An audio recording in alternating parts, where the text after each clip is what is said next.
Assalamualaikum warahmatullahi wabarakatuh. Perkenalkan, saya Pak Seno akan mengajar pelajaran sejarah Indonesia. Bapak akan sampaikan tentang materi pertama, yaitu tentang konsep manusia hidup dalam ruang dan waktu. Tujuan pembelajaran pada kesempatan ini, pertama, menjelaskan pengertian sejarah. Yang kedua, menjelaskan 3 unsur pokok dalam sejarah, yaitu manusia, ruang, dan waktu. Kemudian menganalisis konsep ruang dan waktu dalam sejarah. Dan yang berikutnya, menganalisis konsep manusia hidup dalam perubahan dan berkelanjutan. Pertama, kita akan bicara mengenai pengertian sejarah, yaitu mulai dari asal-usul kata sejarah atau dalam bahasa Latin etimologi. Kemudian sejarah menurut berbagai pandangan para tokoh. Lalu bagaimana asal-usul kata sejarah etimologi itu berasal dari berbagai bahasa, yaitu pertama bahasa Arab berasal dari kata syajarotun. Syajarotun artinya pohon. Kenapa sejarah dianggap asal kata syajarotun? Pohon itu punya akar. Akar itu berarti sebab kejadian. Jadi suatu peristiwa pasti diawali dengan sebab atau latar belakang. Kemudian muncul kejadian, baru ada akibat. Akibatnya itu adalah dalam merupakan punya akar, ada pohonnya, kemudian ada ranting-rantingnya, itu namanya istilah syajarotun. Kemudian bahasa Inggris berasal dari kata history. Apa history? Masa lalu dari manusia. Kemudian dari bahasa Yunani yang artinya historia, orang pandai. Dan bahasa Jerman Geschichte yang artinya penyelidikan, pengumpulan, pengorganisasian, dan penyajian informasi mengenai peristiwa-peristiwa masa lalu. Kemudian bagaimana pengertian sejarah menurut pandangan beberapa tokoh, diantaranya Herodotus, Aristoteles, Ibnu Khaldun, R.J. Khalingworth, kemudian R. Muhammad Ali, Muhammad Yamin, Rasul Abdul Ghani. Itu adalah merupakan para tokoh yang memberikan pengertian sejarah. Bagaimana pendapat Herodotus mengenai sejarah? Menurut Herodotus, sejarah diartikan suatu kajian untuk menceritakan seluk-beluk jatuh bangunnya seorang tokoh, masyarakat, ataupun peradaban. Lalu bagaimana dengan pendapat tokoh yang lain? Aristoteles berpendapat sejarah itu merupakan kegiatan penelitian yang sistematis mengenai gejala alam, terutama yang menyangkut kehidupan manusia dalam urutan kronologis.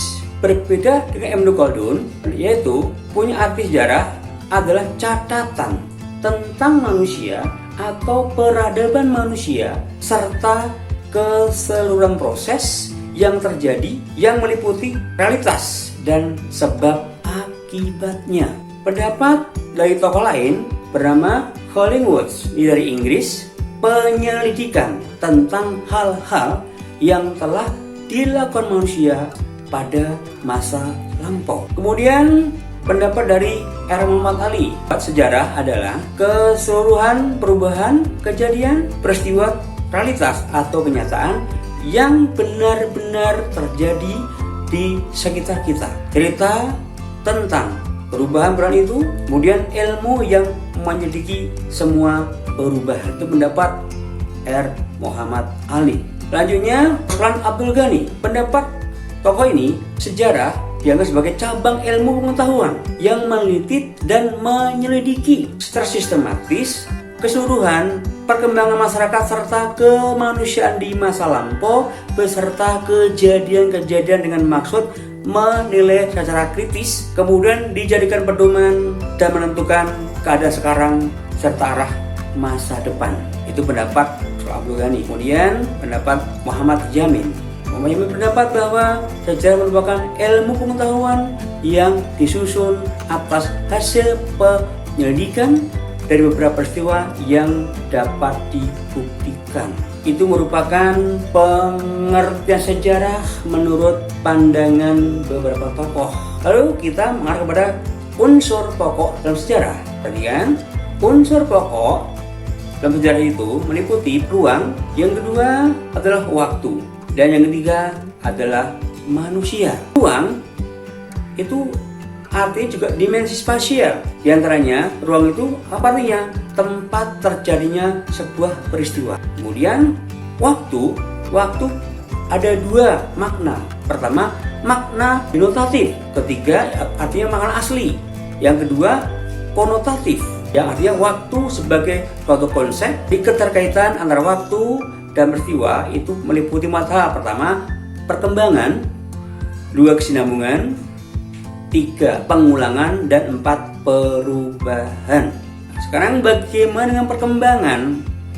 Perkembangan itu maksudnya sejarah akan melihat dan mencatat peristiwa yang menunjukkan terjadinya perubahan dalam masyarakat dari suatu bentuk ke bentuk yang lain. Contohnya, dalam kehidupan masyarakat prasejarah itu terjadi perkembangan.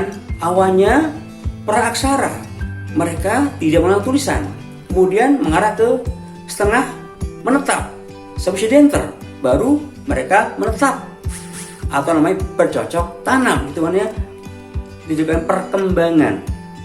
Jadi ringkasnya, perkembangan ini biasanya dari bentuk yang sederhana ke bentuk yang lebih kompleks. Itu perkembangan. Yang berikutnya, pengertian dari kesinambungan. Kesinambungan itu artikan sejarah mengkaji bagaimana masyarakat mewarisi lembaga-lembaga atau praktek-praktek lama sehingga terjadi kesinambungan. Ini dapat kita ambil contoh tentang pelaksanaan sistem tanam paksa, di mana di masa Belanda itu terdapat praktik penarikan pajak yang dipungut oleh rakyat. Nah, sekarang juga rakyat oleh pemerintah kita ada namanya penarikan pajak. Tentunya pajak juga untuk kembali ke rakyat. Itu namanya kesinambungan. Baik, kita lanjutkan.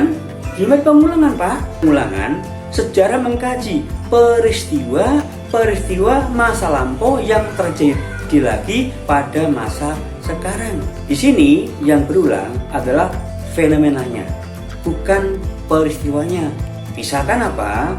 Misalkan tentang dulu ada namanya praktek perdagangan di wilayah VOC. Jadi itu merupakan bentuk kapitalis, di mana perdagangan yang ada di tangan para pemilik modal swasta. Nah, kemudian sekarang juga terjadi lagi banyaknya perusahaan-perusahaan di Indonesia yang dimiliki oleh orang-orang asing, kapitalis. Berarti itu pengulangan dari sejarah. Jadi bukan peristiwanya tapi fenomenanya. Dan yang terakhir, yang keempat, perubahan. Perubahan ini diartikan sejarah mengkaji masyarakat yang mengalami pergeseran mirip dengan perkembangan.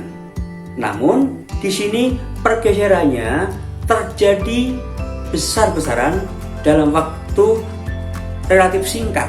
Peristiwa-peristiwa ini membawa perubahan dalam tataran kehidupan masyarakat tersebut. Selanjutnya, bagaimana dengan unsur waktu dalam sejarah? Unsur waktu dalam sejarah itu meliputi yaitu past, present, future. Maksudnya apa? Peristiwa yang sudah terjadi pada masa lalu akan berpengaruh terhadap sesuatu yang terjadi pada masa kini, dan peristiwa saat ini akan menjadi acuan bagi peristiwa yang akan datang. Kemudian manusia itu adalah pelaku dalam peristiwa sosial dan peristiwa sejarah, ya, sebagai subjek atau objek. Setiap peristiwa akan memberikan dampak perubahan pada dimensi manusia. Demikian yang bisa Pak sampaikan mengenai materi pada pertemuan hari ini. Kalian buat kesimpulan dengan cara buat soal dan jawaban berjumlah 5 soal. Terima kasih. Sekian. Wassalamualaikum warahmatullahi wabarakatuh.